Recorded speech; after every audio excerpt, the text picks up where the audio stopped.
Howdy, everyone. All right, so this is it. This is the big moving day, and this is a rather lengthy video. It's chopped up a little bit because it's a lot of little recordings kind of throughout the day. This one is mostly fuselage, and I think I'll do another video that will cover the move of the wings and things like that. So this is it. As you can see, the weather worked out really well. It was quite cold. This was last Sunday, so it's already been about a week. But the weather was decent. It was chilly, quite chilly in the morning. You can see the American flag. It was pretty breezy as well. Later in the day, it got pretty warm, but overall, it went very well. Um, I was lucky enough to have a coworker that had this trailer, and he was willing to come out and help. Um, so I took advantage of that. Obviously, there are many, many different ways you can go about moving an aircraft. But again, I used what I could get my hands on at the time. So um, here we are, just trying to get the fuselage backed on to this trailer.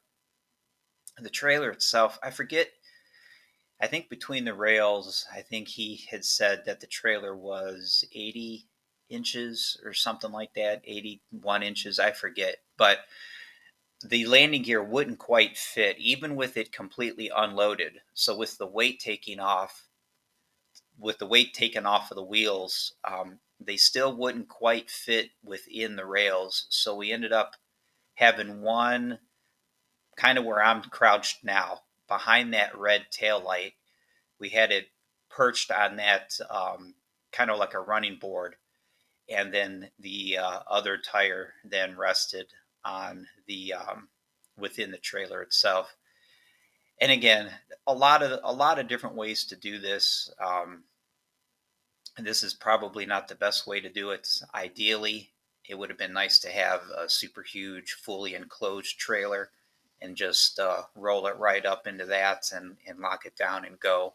But anywho, so this is nothing more than us just trying to get these wheels up onto the trailer and figure out how to get it to basically nest down in here and feel comfortable enough that it will make the road trip. Let me see what else. I can't think of anything else at the moment. Um, as you can see at the moment, it's just the two of us working on this. There is another person coming. He's a young pilot. He actually lived next to my dad, and he found out about me and my channel and my airplane and the fact that I have a pilot's license. So I've been having he's so he contacted me, and we just kind of went from there. But he's a young up and coming pilot. As of this recording, he had just finished his IFR check ride, and he's moving on to his commercial stuff. So anywho, so let's see. So this is going to get locked down in place here in a minute. You'll see, I believe, in this next clip that will be coming up that we start the strapping process. The plane fit on the trailer quite well. You'll see, I believe you might see later on, the tail wheel was all the way forward, if you will, toward the truck. And the wheels sat here where you see them now, and the front cowling overhung the back of the trailer, not too far. I mean, it really doesn't matter because it was high up in the air, but it fit quite nicely, considering how big the trailer was to begin with. So here is just more of a strapping process. And again, this is kind of, you can't really see it, but there's a black strap that's going over the tire, and that's holding the tire basically down to the trailer. And then this orange strap is to prevent the tire from slipping sideways and coming off of that that running board platform. It's more than just a running board. It's a very stout. It's just like the bed of the trailer. It's part of the framing. It's attached to framework. It's very sturdy, very stout. And again, we're just making sure that the tire can't bounce vertically and it's not going to move laterally off of that platform. And then, of course, the other tire is attached. Well, not attached, but the other tire is sitting on the trailer bed itself. So that one was a lot easier to strap. We just strapped it down with a black strap, I believe, and then I think that's all we did with that one was just strap it. In this video here, the left tire, it's the tire on the right side of the video, that hasn't been strapped yet, but you can see a tie down point right next to it. So we just strapped that down. That one was easier to do. So now there's a combination of we have to lower this engine hoist to release it from the engine, but we can't pull it out because the aft end of the trailer had sank with the weight of the plane, and it kind of pinched the engine hoist underneath it. So luckily, we can adjust the tongue on the truck end of the trailer to raise. We lower the tongue, which would raise this back half, and we were able to get the engine hoist out. So again, probably not the best way to do it, but it did work, and everything worked out pretty well considering. And I don't know how much time has gone by. The entire day was pretty lengthy. I think the entire move was about 5 hours. So, um, a lot of things pop up that you don't plan for, that you can't plan for, and you just kind of have to deal with them real time. And it does take quite a bit of time to get through it. Um, and then now that the fuselage is firmly attached to the trailer, and again, I didn't do a lot of taping on the actual strapping process, but it is strapped. I think each tire has 2 or 3 straps, and then the tail wheel, I think, had 2 straps. And that was it. And I think, if I remember correctly, I think we just took the fuselage. This was just a fuselage move. And you saw just a minute ago that we had the engine hoist put in the back of the truck so that we can get the fuselage off of the trailer once we get to the hangar. So this, of course, is the trip from my house to the hangar. It's roughly a 30-minute drive, depending on traffic. It's a decent drive. It's relaxing. When you leave my house, you have to take like 2 or 3 side streets, real short, couple of miles each, and then you get on this main drag here. And once you get on this main drag, it's just a straight shot. The airport is actually on this road, but it's 20, 25 miles away, something like that. So not a horrible drive. And again, you can see that the weather was decent. And by this time, it's starting to warm up a little bit, which was really nice because it was quite chilly in the morning. Um, but I'm just going to sit here for a moment, and you guys can watch this little road trip.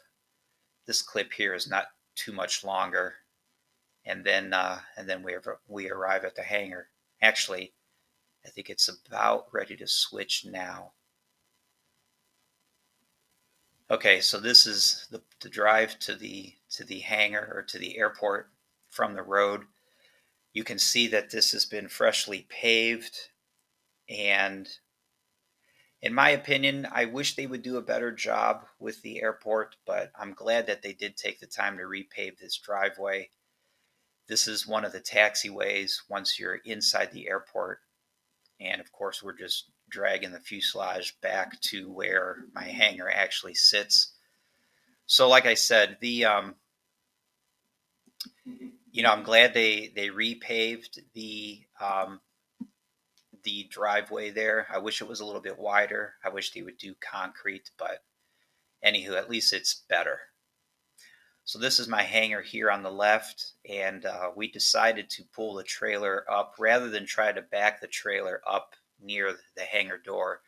We left it in the taxiway area because you can see to the left there, that's my little ramp area, and you can see that it's not in the best of shape. It's mostly gravel. The asphalt has broken down and it's mostly gravel and weeds and grass, and it would have been nearly impossible to wheel this engine hoist around on that area. So we decided just to park it here. The taxiway is slightly better. You can see the my little ramp area here. That is not very user friendly for an engine hoist, but the taxiway was somewhat better.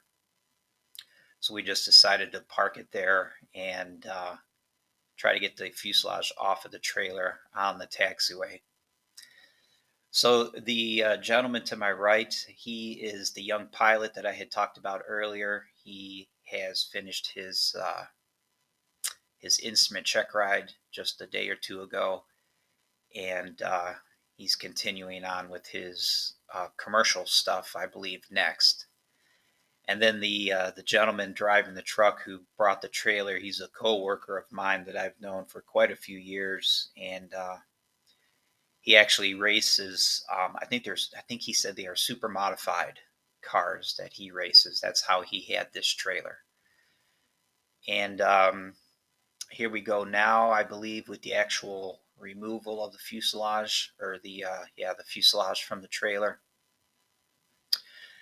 Another good thing about being here during the week, during the day, is the fact that there aren't a lot of people around, which is kind of nice. I didn't want a lot of people around. I didn't want this to be a show. I didn't want this to be a circus or any kind of a big event. I just wanted to get it moved, kind of under the radar, low key, no stress. I didn't want to take time to answer a bunch of questions and this and that. And I'm sure everybody and his brother would have had an opinion on how to do this, how to do that, how to move it, you know. So I was really glad that even though the weather was nice, because it was during the week, there weren't hardly any people around to offer their quote help and their opinions on things. So that was very nice. Um, this video here is quite long. It's pretty self-explanatory, so I'm just going to sit here for a minute and let you watch this play out. If I think of anything along the way, of course, I'll chime in, but for now, I'm just going to sit here and let you guys watch this. One thing I will mention, that new building directly behind the fuselage, there's the new building directly behind, and then to the left, you can see the other building with the red and white stripes on the roof. Both of those buildings are brand new. However, they are not hangars. Those are both huge storage units. They're big enough, each bay is big enough for like a full size mobile home to back into. So, unfortunately, I don't believe they are the airport owner. I don't believe he is in the market to build new hangars. The problem was, at least this is what I was told, the problem was the hangars were being rented and then they were being used for storage. They weren't being used for aircraft. So the thought was to build these bigger storage units and have the hangar rental people relocate into these storage units, which would freeze up actual hangar space for actual aircraft and pilots. So I'm hoping that when that happens, when they get the non-flying people out of the hangars, we'll get more aircraft and pilots moved into those hangars, and then maybe at some point, if there are enough people interested and all the existing hangars are already full, maybe at that point the owner will decide to build some new hangars. But there's plenty of space for hangars. There's plenty of room. My building um, is the very last building. There's rows of three, or there are three rows. So I'm in the third row in the back, and my hangar door faces the runway, um, which from this view would be to the right. So there's the building on the right side there. And then there's another row of buildings in front of that. And then in front of those hangars is where the runway is located. But behind my hangar, so to the left of this video, where my hangar is, behind that, there's a taxiway.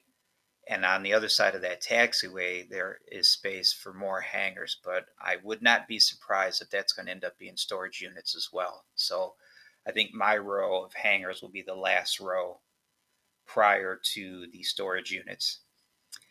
And these new storage units, they're going to have their own driveway from the main road, and they're going to be fenced off from the airport. So it will be a separate entity.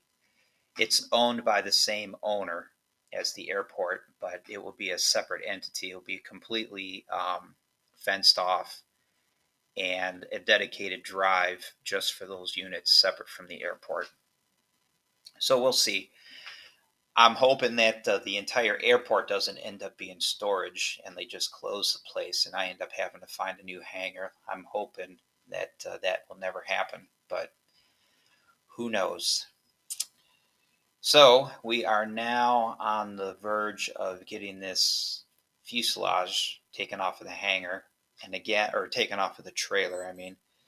So again, you can see it's a little bit of a juggling act between getting the hoist positioned correctly and getting the weight off of the main landing gear, making sure that the trailer is not pinching the engine hoist, and then just basically rolling it off of there nice and clean, and then setting it down nice and easy, and hopefully get away without damaging anything. I did have a little bit of an issue with the arm of the lift. You can't see it now because it's already on its way down, but the arm of the engine hoist had interfered with my baffle just above the crankshaft, and it had tweaked that baffle a little bit. And I'm going to have to do a little bit of a repair on that. It's kind of hard to explain, but there's the inlet ramp floor that attaches to that vertical piece of the baffle that goes around, up, and behind the crank. Those two pieces kind of separated from one another, and it's very difficult to get those bent back so that they interface with each other cleanly. I could show that when I go to do the repair. Maybe I'll show a little bit of video, but other than that, it went really well. The drive to the hangar went very well. No issues with anything at all. Like I said, it's one long main road basically. So not a lot of turns, not a lot of driving through town and things like that. So it went well, and it made it here unscathed and intact. And we're just gonna roll this into the hangar, and then we'll have to head back out to the house and get ready for packing up everything else that needs to move, the wings, uh, horizontal stabilizer, the big parts that I can't move in our cars. So that's it for this video. I'll go ahead and start working on the other video, and I'll talk to you guys later.